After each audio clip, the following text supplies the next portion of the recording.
يؤتي الحكمة من يشاء. السلام عليكم ورحمة الله وبركاته. بسم الله الرحمن الرحيم. نحمده ونصلي على رسوله الكريم. أما بعد, এই দরসে আমরা একটি ইশকাল ও তার জবাব নিয়ে আলোচনা করব। আপত্তিটা হলো, যখন ইমাম আবু হানিফা রাহমাতুল্লাহি আলাইহি তার কোনো একটি কওল থেকে রুজু করলেন, আর আমরা জানি মারজু আনহু কওল কাল মাদুম বা নায়ের পর্যায়ে। সুতরাং যখন ইমাম আবু হানিফা রাহমাতুল্লাহি আলাইহির কোনো ছাত্র ইমাম আবু হানিফার কোনো মারজু আনহু কওলের উপর সেটাকে দলিলের বিচারে তার নিকটে রাজেহ মনে হয় এবং মাশায়েখে কেরাম দলিল রাজেহ হওয়ার কারণে, শক্তিশালী হওয়ার কারণে ইমাম আবু হানিফার সেই মারজু আনহু কওলের উপরেই ফতোয়া দেন এবং ফয়সালা করেন, তাহলে এর দ্বারা তো সে ব্যক্তি হানাফি থেকে বের হয়ে যাওয়া উচিত। সে ব্যক্তির ইমাম আবু ইউসুফের কওলের উপর আমল করলে তাকে ইউসুফি বলা উচিত, ইমাম মুহাম্মাদের কওলের উপর আমল করলে তাকে মুহাম্মাদি বলা উচিত। কারণ ইমাম আবু হানিফা রাহমাতুল্লাহি আলাইহি সেই মারজু আনহু কওল তো একদম নাই হয়ে গেছে। এটার উত্তর কি? এর উত্তর হলো, এই যে ইমাম আবু হানিফা রাহমাতুল্লাহি আলাইহি তাদেরকে বলেছেন আমার কোনো মারজুহ অথবা মারজু আনহু কওল দলিলের বিচারে তোমাদের কাছে শক্তিশালী মনে হলে সেটাই তোমরা অবলম্বন করবে। এখন দলিলের বিচারে তাদের নিকটে যে কওলটা রাজে হইল, যেটার উপরে মাশায়েখে কেরাম ফতোয়া দিচ্ছেন, যেটার উপর আমল করা হচ্ছে, এটা বাহ্যিকভাবে ইমাম আবু হানিফা রাহমাতুল্লাহি আলাইহির রাজে কওল না হলেও এই মারজু আনহু কওলের উপর আমল করা, ফতোয়া দেওয়া, এটাও তো ইমাম আবু হানিফা রাহমাতুল্লাহি আলাইহির সেই মূলনীতির আলোকেই হইল। কারণ এই কথা তো তাদেরকে ইমাম আবু হানিফাই বলেছেন যে আমার কোনো মারজুহ অথবা মারজু আনহু কওল তোমাদের নিকটে দলিলের বিচারে শক্তিশালী হলে সেটার উপরে তোমরা আমল করবে, সেটাই গ্রহণ করবে। সুতরাং ইমাম আবু হানিফার কোনো মারজু আনহু কওল সাহেবাইন ও গায়রা যদি অবলম্বন করেন, সেটার উপরে ফতোয়া দেওয়া হয়, আমল করা হয়, তাহলে এর দ্বারা কোনো ব্যক্তি হানাফি মাযহাব থেকে বের হয়ে যাবে না। একটা দৃষ্টান্ত দিলে বিষয়টা ভালোভাবে বুঝে আসবে। যেমন ইমাম আবু হানিফা রাহমাতুল্লাহি নিজেই বলেছেন,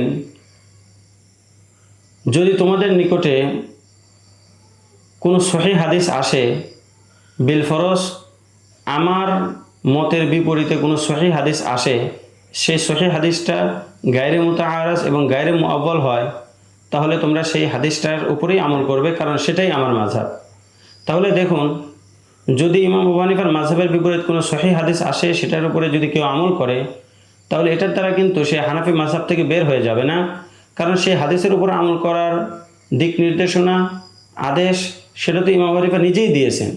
সুতরাং হাদিসের উপর আমল করাটাও এক ধরনের ইমাম আবু হানিফা রাহমাতুল্লাহি আলাইহির মূলনীতিরই অনুসরণ করা। এই কারণে তাকে হানাফি বলা হবে, ইমাম আবু হানিফার অনুসারীই বলা হবে। তাহলে আমরা এতক্ষণ পর্যন্ত একটি ইশকাল ও তার উত্তর সম্পর্কে আলোচনা করলাম। এখন আমরা আলোচনা করব ইমাম আবু হানিফা রাহমাতুল্লাহি আলাইহি যে তার ছাত্রদেরকে বলেছেন, ইন তাওয়াজ্জাহা লাকুম দলিল ফাকুলু বিহি, আমার মারজুহ কোনো কওলের পক্ষে যদি তোমরা কোনো শক্তিশালী দলিল পাও, তাহলে সেটাকেই তোমরা অবলম্বন করবে। এই কথার মুখাতব বা যোগ্য কারা? ইমাম আবু হানিফা রাহমাতুল্লাহি আলাইহি এই কথার মুখাতব হলেন তারা যাদের মধ্যে নুসুস সম্পর্কে গভীর ইলম রয়েছে, যারা নুসুসের অর্থাৎ কোরআন এবং হাদিসের নাসিখ এবং মানসুখ ইত্যাদি বিস্তারিত ইলম জানেন। তারাই মূলত ইমাম আবু হানিফা রাহমাতুল্লাহি আলাইহির এই কওলের মেজদাক। অন্যথায় যে কারোর এই অধিকার নেই যে ইমাম আবু হানিফা রাহমাতুল্লাহি আলাইহির কোনো একটা মারজুহ কওলকে নিয়ে সেটাকে অবলম্বন করে সেটার উপর আমল করবে, ফতোয়া দিবে, এটার অনুমতি যে কারোর জন্য নেই। এর কারণ কি?